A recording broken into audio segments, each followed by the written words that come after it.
temperature has come up. I'm getting excited already. And whether it was going to affect the likes of Lorenzo's front tyre. We saw it in Phillip Island. Will we see it again here in Sepang? Here comes Rossi. Rossi up the inside of Marquez.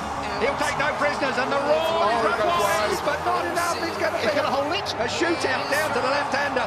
Rossi holds it. Marquez wants it. These two, no love lost anymore. It's a straight war between these two. I did not expect to see the wall. You see Marquez lose the rear there. Lost the rear. He got on the gas and round it went. We've seen him down his elbow. He's got problems. He can't act that. He tore his elbow out in qualifying. If you saw that particular footage, it was unbelievable. He should have gone down. He didn't go down. And now Marquez is chasing Valentino Rossi. Rossi limits the damage that Lorenzo is inflicting at this point. In terms of the points, Rossi's wide. Whoa. Rossi's wide, but he holds it. He does indeed. That's just, I think, where that M1 Yamaha likes it through there. Out wide now, down towards the apex. I didn't expect to see these two tangled up. I thought the Hondas would be off, and we'd be talking about Rossi versus Lorenzo. That was, of course, the smart money. We're through turn 12. We're on to turn 13. On to turn 13 now. Lorenzo's closing in on Pedrosa. Pedrosa. I wonder where Danny sits in all of this.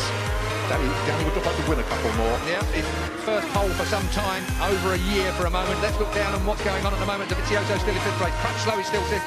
Bradley Smith up to seventh. That's a good ride for Bradley at the moment. He's qualified, went better than his free practice. Oh, Valentino out wide, and Marquez gets underneath him. Now it's a straight shootout down towards turn one. These two are absolutely at it, aren't they? Off track and on. Honda does not last past. Oh, yes, it does. Does now. On the brakes. Marquez, did he make the apex? Barely. Just. Valentino, there was a yard, and Valentino took it. We're going to see that all the way through. And of course, what's going to happen while these two are playing like this? The front two are going to clear off. Are you accusing Marquez of playing with Valentino Rossi so Jorge Lorenzo could escape? It was the wrong words.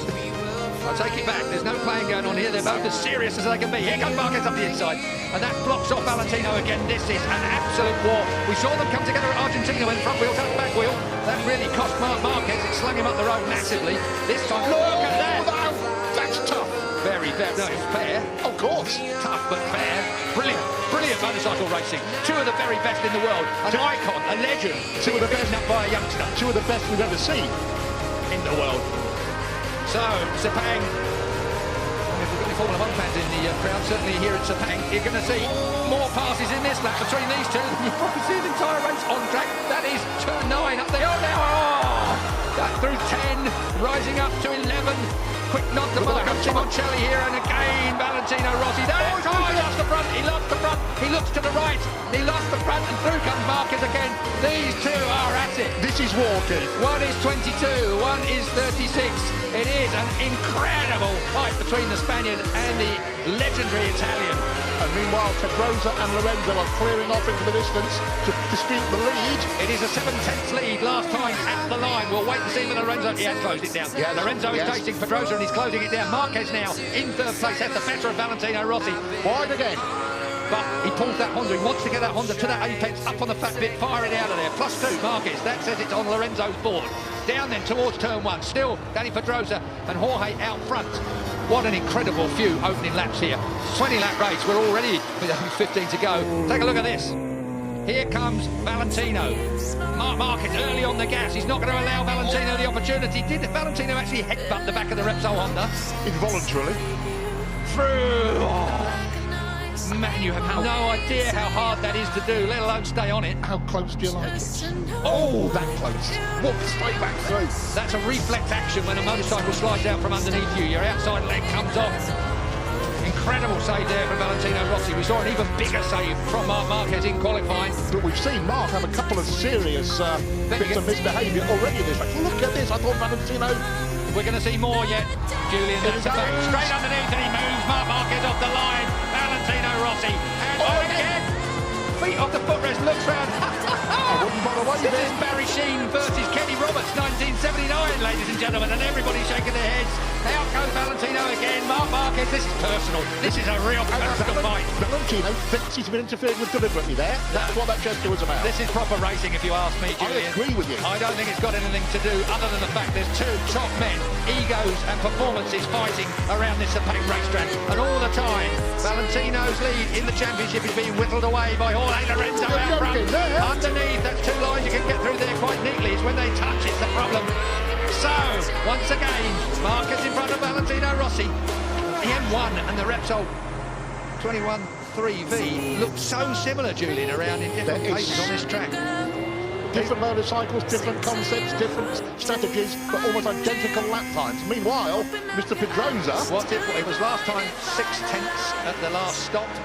It is 6/10 at the last stop. So Danny Pedrosa is falling down, or he's come down by a tenth between the front two. Look at this. The conspiracy theorists can the idea that Marquez is deliberately dropped back. We saw that motorbike slide from under him, make a couple of real nasty shapes. I don't think I'm even going there with a conspiracy theory. I don't believe that Marc Marquez is mucking about with Valentino Rossi. He's just not going to let Valentino Rossi have his own way. Whereas I think if Valentino had been slightly nicer to him, perhaps the mentality may have been that, OK, mate, you want it that bad, you can have it. Marc Marquez is always going to fight for a first place. Of course. I believe, and I believe that's where he's been now, but the fight just didn't look quite capable The of it. fight has put him where he is my point, Keith. Back where Rossi is.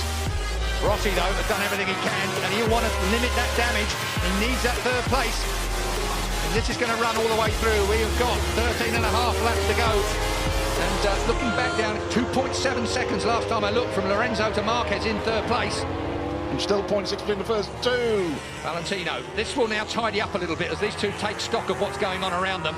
Up out of turn 9, short shifting up into 10. Up through turn 10 they go. And as you look for 11, 65 mile an hour at turn 11, as a bit of curb comes Marquez's way and Valentino runs a little wide. Now that's turn 12. This is 140 odd mile an hour through there in third gear. It's a hell of a... Oh! And did Rossi stay on? He did, as we're at turn 13, back to second gear now for the 55 mile an hour. Rossi runs him out! Rossi ran him out! There is going to be a race direction investigation over there. There is going to be Mike Webber race direction.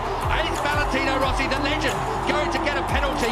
He will get a penalty, I'm fairly sure of that. It almost looked like he looked up and nudged Marquez off the track. This is controversy that moves onto the track. We have had all the controversy off track and in the press conference. Now we have got real trouble coming away. Let's have a look at it. Marc Marquez gets underneath him here. He's hard on Valentino Rossi there. But as they look across, again, Wait a minute. here we go. Yeah. Marc Marquez shoves it up the inside. Valentino Rossi has to concede. It's fair from Marquez there. This is the point. Valentino looks at him and runs him out wide and then tangles up with him. I'm afraid, I'm very sorry, and I am a Valentino Rossi fan through and through, but that was not good riding. That was a personal swipe at the ex-world champion, the soon-to-be ex-world champion. That is Marc Marquez coming down pit lane. Controversy here in Sepang. I can hear the stampede of Livio Supo's feet heading for Mike Webb's office. He left before Marc Marquez hit the floor. Mike Webb, race director, he's had difficult decisions to make all the way through here. HRC will be putting in a... There is Livio Supo, the man that's got this shaved head. He's not even following Mark into the seat, but I think everybody that saw that... Well, I want to see it again, but that really looked like Valentino Rossi to me.